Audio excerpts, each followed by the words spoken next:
अस्सलाम वालेकुम dear viewers, welcome back to today vlog. Hopefully आप सब खैरियत से होंगे। अल्हम्दुलिल्लाह हम सब भी खैरियत से हैं। आज के व्लॉग का आगाज़ करते हैं जी। शाम से अभी ज़ुहान के डैडी आए थे ऑफ़िस से, तो वो आज आते आते हुए लेके आए थे लीची। आई थिंक सो इसको लीची ही बोलते हैं। बड़ी ही मज़े की होती है, थोड़ा-सा इसका हल्का सा खट्टापन होता है इसमें और मज़े का टेस्ट होता है इसका। काफ़ी महंगी है, आई थिंक सो 500 रुपीज़ पर केजी है। अम, बस मैं इसको निकाल रही थी, इसको वॉश करूँगी और देन फिर इसको जो है वो सर्व करूँगी, बल्कि इसको भी मैं फ्रिज पे रखूँगी। और ये जो आप ट्रे देख रहे हैं स्ट्रॉबेरी टाइप बना हुआ है, ये मैंने लिया था फैमिली डॉलर शॉप से और ये मुझे मिला था 170 रुपीज़ में। बहुत प्यारा है, इसका प्लास्टिक बहुत अच्छा है, फ्लेक्सिबल सा है। तो फ्रूट वगैरह रखने के लिए एज अ फ्रूट बास्केट या फ्रूट ट्रे के तौर पे काफ़ी बेस्ट है। पहले मैंने लीची को फ्रिज में रख दिया। मेरा इरादा था कि चलो ऐसे ही खा लेंगे, तो फिर जहाँ के डैडी कह रहे थे कि आप ना लीची का शरबत बना लो, इसका जूस काफ़ी मज़े का होता है। तो बाज़ार से हम लोग नेस्ले वालों का इस तरह या फ्रूटा वाइटर वालों की जो मिलती है ना लीची फ्लेवर में, बड़ी मज़े की वो लगती है। तो मैंने पहले कभी नहीं बनाया, तो मैंने फ़र्स्ट टाइम ही बनाया था। इसका मिल्की सा कलर होता है, बड़ा मज़े का लगता है ना। लेकिन इतना अच्छा नहीं बना था जैसे वो बाज़ार वाला होता है। पता नहीं वो उसमें क्या कलर डालते हैं, क्या करते हैं। टेस्ट भी उसका बड़ा मज़े का होता है। खैर ठीक था, सबने पी लिया था और खूब सारी मैंने इसमें बर्फ़ डाली थी, शुगर थोड़ी सी चीनी डाली थी, चीनी ज़्यादा नहीं डाली थी ताकि इसका ओरिजिनल जो फ्लेवर है ना जूस में से वो आए। और ज़ुहान ने फ़र्स्ट टाइम ट्राई किया था। हम लोग तो पहले बाज़ारी वगैरह पी लेते थे जूस वगैरह, लेकिन उसने जो है वो फ़र्स्ट टाइम ही जूस पिया था। ज़ुहान ने बिल्कुल लीची नहीं खाई, उसको उसका टेस्ट अच्छा नहीं लगा। आड़ू जो है वो खा लेता है, कोई भी फ्रूट आता है ऐसे हाथ में पकड़ के तो उसको खाता रहेगा थोड़ा-थोड़ा, लेकिन लीची उसको बिल्कुल पसंद नहीं आई। पहले तो उसने पकड़ के छिलके समेत ही मुँह में डाल ली, लेकिन जब छिलका उतार के उसको पकड़ाया तो वो स्टिकी-स्टिकी सी थी। ज़ुहान ने पकड़ते नीचे फेंक दी, उसने नहीं खाई। देन ये नेक्स्ट डे मॉर्निंग है, तो इतना प्यारा मौसम था, इतना कोई प्यारा मौसम था, कसम से दिल कर रहा था कि बंदा बस लॉन्ग ड्राइव पे निकल जाए, किसी मतलब बारिश को एंजॉय करे बंदा ना।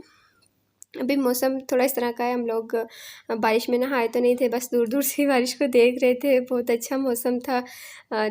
मेरा इरादा था कि मैं चाय का मग लेके छत पे जाऊं और ऊपर वाले रूम में बैठ के जो है ना वो बारिश को एंजॉय करूं। तो फिर अभी नाश्ता जो है उसका टाइम था, तो यहाँ पे मैं ना क्लिक करने की कोशिश कर रही थी थंबनेल के लिए पिक्चर, लेकिन काफ़ी ब्लर सा था। पता नहीं लाइट गई हुई थी, रोशनी कम थी, इस वजह से था। बाहर भी ना क्लाउडी सा था, बहुत ज़्यादा बादल थे, तो इतनी रोशनी नहीं थी, इस वजह से प्रॉपर जो है ना कैप्चर नहीं हो पा रहा था। फिर जी अभी यहाँ पे मैं तैयारी कर रही थी नाश्ते की, तो आज मैंने बनाना है कीमे वाला पराठा। ये है बीफ, तो बीफ का कीमा बनाऊंगी, उसमें पराठा बनाऊंगी, साथ में चाय। और ज़ुहान के डैडी अभी सोए हुए हैं, उठते हैं तो फिर देखते हैं कि उनको क्या नाश्ता करना है। मैंने यहाँ पे क्या किया है कि मेरी सास कह रही थी ये दो बोटियाँ दो बोटियाँ ना तो उबालेंगी प्रेशर से, तो मैंने उनसे कहा कि नहीं, मैं ऐसा करती हूँ कि आज ना हम लोग दोपहर में ना कौरमा वगैरह बना लेंगे, तो उसके लिए मैं अभी बॉईल करके रख लेती हूँ गोश्त या पुलाव जो भी बनाना है, उसमें से फिर कुछ जो है ना बोनलेस वो मैं लेके तो उसका कीमा बना लूँगी मशीन में डाल के। तो फिर मैंने ऐसे ही किया था, प्रेशर लगाया था 15 मिनट के लिए गोश्त को, और पहले उसको डीफ्रोस्ट किया था, फिर उसको प्रेशर लगाया था 15 मिनट के लिए, फिर उसमें से 2-4 बोटियाँ लेके जितनी मुझे चाहिए थी उसका फिर मैंने कीमा बना लिया था।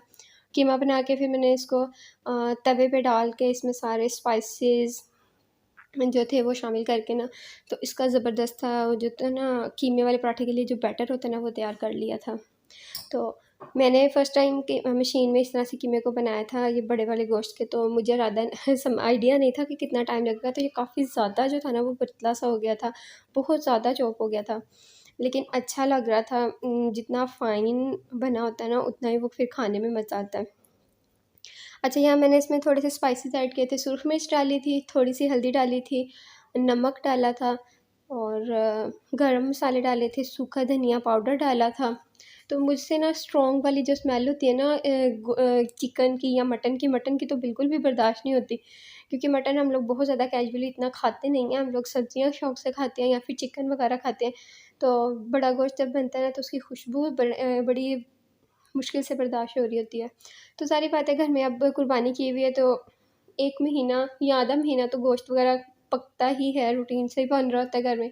तो फिर ज़ाहिर बात है वो खाना ही है। तो मैंने क्या किया था, मैंने स्पेशली अपने लिए ना सूखे धनिये के पैकेट मंगवा के उनको पीस के रखा हुआ था। जैसे मैं खाना खाती थी उसके ऊपर काफ़ी सारा डाल देती थी, तो इससे क्या होता था कि उसकी खुशबू से ना मटन की खुशबू काफ़ी हद तक कम हो जाती थी और मैं ईज़िली जो थी ना वो खा लेती थी। मैंने इसको खूब सारी भुनाई की, मुझे लग रहा था कि अभी इसमें थोड़ा-सा ना कच्चापन है, फिर मैंने मज़ीद इस पे थोड़ा-सा पानी डाल के इसको कवर कर दिया था ऊपर से। देन फिर मैंने इसमें चॉप करके टमाटर डाला था, प्याज़ डाला था, हरी मिर्च डाली थी और इसको अच्छे से, ये जो होता है ना स्पून जो थोड़ा-सा शार्प होता है उसकी मदद से इसको टक, टक, टक, टक, टक, टक वो आवाज़ ही बड़ी मज़े की लग रही थी जब इसके ऊपर से आ रही थी ना तवे पे मैं इस तरह से प्रेस कर रही थी चम्मच के साथ। खूब मैंने इसको टाइम लगाया था और इतनी सारी गैस भी ज़ाया की, लेकिन अब क्या करें, जब रेसिपी शूट करनी होती है तो फिर काफ़ी अच्छे से सारा कुछ करना पड़ता है। नॉर्मली मैं इतना ज़्यादा नहीं करती, मैं बहुत ज़्यादा मतलब इतना नहीं हूँ कि अब डेली हम लोग बड़ा कोई सैंडविच बना रहे हैं या फिर बड़ा प्रॉपर नाश्ता कर रहे हैं, ऐसा नहीं होता। हम लोग जो भी सालन बना होता है, मैंने और ज़ुहान के डैडी, हमारी यही रूटीन होती है। हम लोग ने जो सालन बना होता है बस वही शाम का जो रखा होता है सालन वो, और साथ में सादा रोटी बना ली, कभी पराठा बना लिया और बस ये हमारा नाश्ता होता है। मेरे जो ससुराल वाले हैं, मेरी सास ससुर, मेरे देवर, वो लोग चाय के साथ नमक वाला पराठा जो है ना वो सुबह नाश्ते में खाते हैं। तो ज़ुहान के डैडी जो है वो चाय नहीं पीते, ना ही वो नमक वाला पराठा खाते हैं। तो फिर मेरी कोशिश होती है जो वो खा रहे होते हैं ना वही मैं बना लेती हूँ अपने लिए भी और उनके लिए भी बना। मेरे ससुराल में ना ये लोग अचार बड़ा पसंद करते हैं। आम का अचार जो है ना नाश्ते में, चाय, पराठा और साथ में आम का अचार ये लोग नाश्ते में ज़्यादातर खाते हैं। लेकिन मेरे हस्बैंड, ना उन्हें चाय पसंद है, ना ही वो इतने शौक़ से नमक वाला पराठा खाते हैं।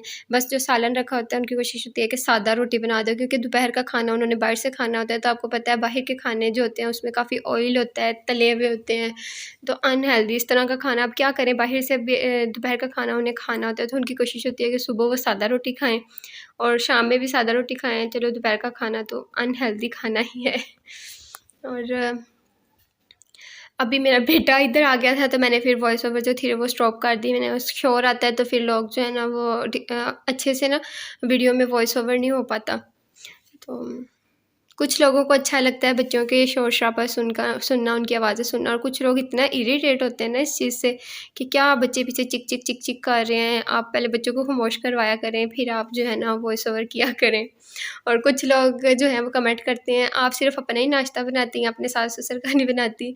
तो हमारी कुछ रूटीन इस तरह की है, जिस टाइम पे अगर जिसको भी करना होता है नाश्ता मैं बना लेती हूँ, जब मैं बना रही होती हूँ।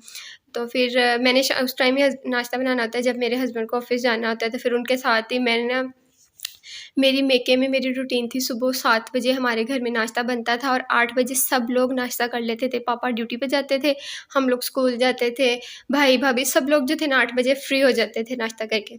लेकिन जब मैं ससुराल में आई तो यहाँ पे मेरे ससुर जो हैं वो नाइट ड्यूटी करते हैं, तो उन्हें सुबह 6 बजे नाश्ता चाहिए होता है। तो मेरा जो देवर है वो स्कूल जाता है, स्कूल जा रहा है तो 7 से साढ़े 7 उसको नाश्ता चाहिए होता है। अभी तो माशाल्लाह वो कॉलेज जाएगा। और मेरे हस्बैंड जो हैं वो थोड़ा लेट उठते हैं, उन्हें सुबह 9 बजे के बाद नाश्ता चाहिए होता है। तो हमारे घर में कोई रूटीन ही नहीं बनती। मेरा छोटा-सा बेटा है और उसके साथ रात को इतना बार-बार उठना पड़ता है, अभी वो फ़ीड करता है, तो मेरी फिर सुबह आँख नहीं जल्दी खुलती। अगर मैं उठ भी जाती हूँ, उठ के नमाज़ पढ़ती हूँ, तो फिर दोबारा मैं गिर पड़ रही होती हूँ।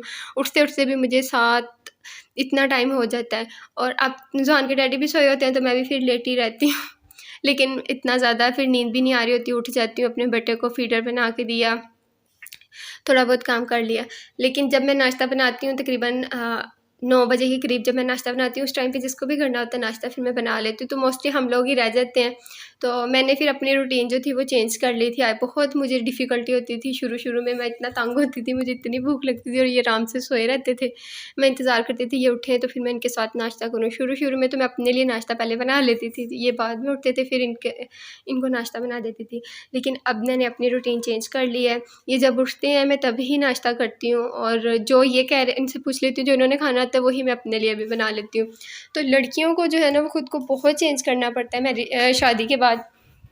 आज भी हमारे थोड़ा-सी सुबह बहस हो रही थी इस बात पे कि मैं कह रही थी मुझे मेके जाना है और वो कह रहे थे कि अभी उनके पास टाइम नहीं है, घर से भाई से कहो कि आके ले जाएँ। तो मैं इस बात से थोड़ा-सा उनसे बहस कर रही थी कि आप मुझे कह रहे हैं कपड़े प्रेस करें, आप मेरे अलावा किसी और से क्यों नहीं कहते? तो इसी तरह मुझे भी अच्छा नहीं लगता आपके अलावा किसी और से कहना है। मैंने कहीं सिर्फ़ एक अम्मी की तरफ ही जाना होता है, तो वो भी बहुत ज़्यादा नहीं, महीने में कोई एक चक्कर लगता है। लेकिन फिर भी छोटी-छोटी बातें होती हैं जिनको लेके बहस हो जाती है। अच्छा, यहाँ पे अपने लिए मैंने पराठा बना लिया था, साथ में चाय बना ली थी और हस्बैंड के लिए जो है ना वो मैं बना रही थी यहाँ पे साबूदाना, क्योंकि आज फिर उनका पेट दर्द हो रहा था। जैसे ही ईद आई, बड़ा गोश्त बनता है घर में, तब से इनके पेट का यही मसला है, आए दिन पेट ख़राब, आए दिन पेट में दर्द, तो फिर थोड़ा ना एहतियात करते हैं। ये मेरा पराठा है, साथ में चाय है और मैं और ज़ुहाना हम नाश्ता करेंगे। वीडियो अच्छी लगे तो लाइक कर दें और चैनल पर नए हैं तो आपसे रिक्वेस्ट है कि चैनल को सब्सक्राइब कर दें। Thanks for watching. और अभी मैं पीछे आपको आवाज़ सुना रही थी बारिश की, क्योंकि कितनी ज़्यादा शोर आ रहा है ना बारिश।